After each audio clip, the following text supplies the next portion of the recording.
আসসালামু আলাইকুম। ব্লগিংয়ের শুরুতেই একটাই টেনশন, কি টপিকে ভিডিও বানাবো।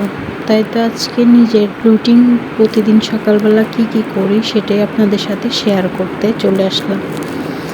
সকালে ঘুম থেকে উঠে নাস্তা খেয়ে নিচ্ছি, এখন তরকারি রান্না করব, সাথে ভাত।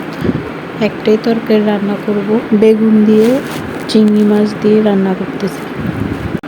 রান্নার পাশাপাশি ঘরের বাকি কাজগুলো করে নিতে হচ্ছে, যেমন ঘর ঝাড়ু দেওয়া, বিছানা গুছানো, কাপড় ধোয়া, এই ধরনের কাজগুলো করে নিতে হয় টুকটাক পাশাপাশি।